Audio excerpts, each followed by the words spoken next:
entra con vos. Y a las 21:36 llega Cecilia González Bonorino con toda la actualidad económica, con su columna económica. Hola Cecilia, buenas noches, bienvenida, ¿cómo estás? Hola, ¿cómo andan? ¿Todo bien? Muy bien, ¿vos? Bien, muy bien, muy bien. Con fresquito hoy, frío diría. Con fresquito, voy a prender la estufa de vuelta. Ah, bueno, claro. Es muy triste prender la estufa igual. Sí, la verdad. Equipo verano, ¿verdad? Sí. Sí, equipo de verano, A equipo full, de verano. a full. Muy bien, muy bien. Yo estoy con calzoncillos largos, Cecilia, así que no te cuentes sientas mal, esas no te sientas mal. También sos de equipo de verano. Sí, Tal cual. Ceci, hoy nos vas a hablar de un tema que nos interesa mucho, que es tarifas, ¿verdad? Y todo ahí, hay como un revuelo, ahí algunos cuentan una interna. ¿Qué nos decís? Sí, eso, quería hablar fundamentalmente sobre esa interna. Empezamos por el principio. Se aprobó a partir del 1 de mayo un aumento en la tarifa de electricidad a las distribuidoras de Sur y Edenor de un 9%. Sí, a partir de ese aumento del 9% empezó como este ruido de las dos posturas del gobierno. Por un lado, la postura de Martín Guzmán de que se va a agregar otro aumento además de este 9%, más o menos un 15%, que sería tipo un aumento anual de 25-26%, y quienes dicen, no, era como más del kirchnerismo duro, que están sosteniendo, bueno, no, más de un aumento de dos cifras es insostenible este año en el marco, ¿no?, de la crisis económica y social, ¿no?, agrandada con la pandemia. O sea, la discusión viene por ese lado y por el lado de, Martín Guzmán y, digamos, como la parte más albertista, cuidando el déficit fiscal, ¿no?, y el kirchnerismo más la situación económica y social.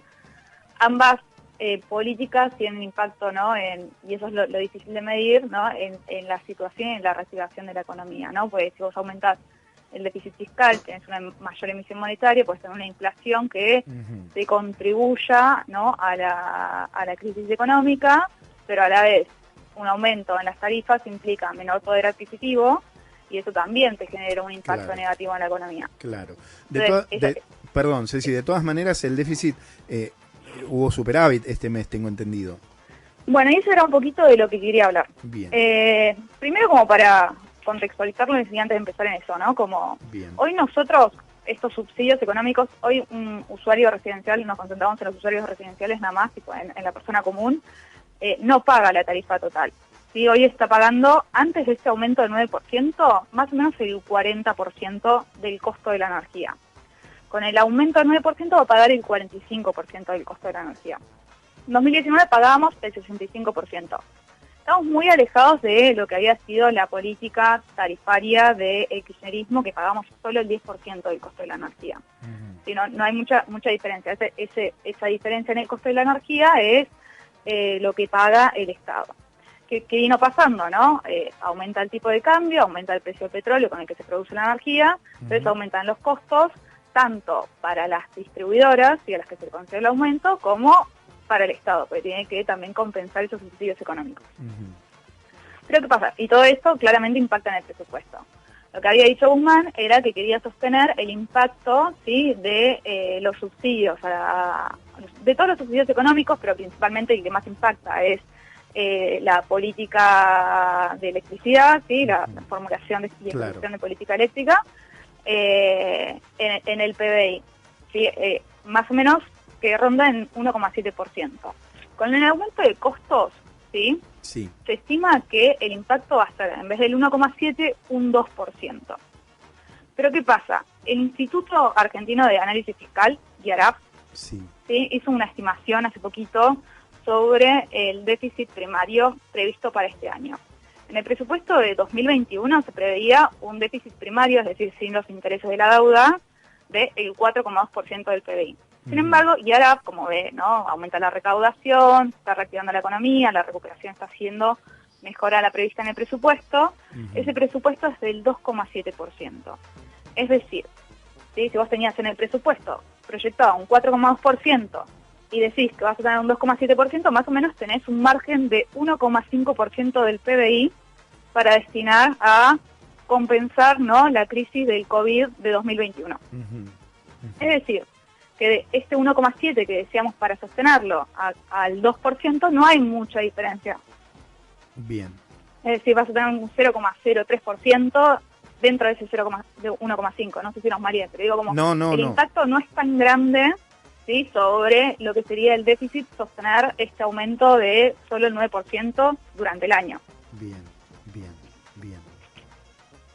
Ahora yo me pongo a pensar en la nafta, por ejemplo. La nafta también desequilibra, Cecilia, ¿no? Claro, pero por eso cuando ellos dijeron, bueno, tenemos que dar sí o sí un aumento, la energía se produce, ¿sí?, con petróleo, gas, etcétera. Entonces aumenta el tipo de cambio y aumentan los costos. ¿Qué pasa? Más allá de este impacto en el déficit fiscal, también tiene un impacto en las empresas distribuidoras. Para que esa crisis de la distribuidora no se traslade, ¿sí?, a las que generan energía. Por ejemplo, en Argentina las principales generadoras de energía eléctrica son Pampa Energía y el Grupo Bridas. Es que se les concede este aumento, para que no se arrastren al resto de la cadena, ¿sí? Y básicamente la distribuidora se pueda sostener económicamente. Sí. Ahora, siempre es preferible pagar menos, pero tiene que haber un equilibrio. El tema, me parece, Cecilia, que lo que estamos tratando de decir vos, nosotros, es que si hay aumento, que sea no al estilo macrista, ¿no?, de 100 y pico con superiores a 1000, porque evidentemente se necesita algún incremento. Bueno, a ver, pregunto, ¿se necesita un incremento? Sí, y eso es lo que quería como terminar. La discusión que está surgiendo ahora, que parece como más desestabilizante, me parece que es bastante sana. Hay una proyección de que se prevé, ¿no?, como definir las tarifas en función del poder adquisitivo de la población. Para vos poder definir ese poder adquisitivo necesitas tener información. Por ejemplo, lo que proyectaban como herramienta de mediano plazo era ver, por ejemplo, el consumo en las tarjetas de crédito de las personas, ¿sí?, otros indicadores que te puede llegar a dar ANSES, no sé si pagas ganancias, etcétera, como distintos indicadores que te referencien la capacidad adquisitiva de la persona y en función de eso definir las tarifas. Hoy solo tenés, ¿no?, la tarifa social, que está dirigida fundamentalmente a la gente que cobra UH, ¿sí?, o los beneficios de ANSES, pero después dentro de todo lo que sería esa clase media o esa gente que está por fuera, ¿no?, la medida es regresiva. Hay sectores que pueden pagar y pagan muy poco, se les está subsidiando. Entonces, quizás esta discusión o este ruido que se está generando como acelere un poco, ¿no?, la definición de esta medida que se proyectaba un poco más en el mediano plazo. Bien. Bueno, Ceci, gracias por la data, gracias por la información, por la observación. Se trata de eso, ¿no?, de buscar, en definitiva, un punto de equilibrio y de comprensión, ¿no?, porque, a ver, pagar más significa menos gastos o menos consumo de tantísimas otras cosas, ¿no, Cecilia? Me parece que se trata fundamentalmente de cuidar y de evitar esas cosas. Ceci, gracias. No, gracias a ustedes. Gracias. Un beso enorme. Seguimos en contacto, ¿sabes? Seguimos en contacto. La encontrás en redes, CG Bonorino, @CG Bonorino. Va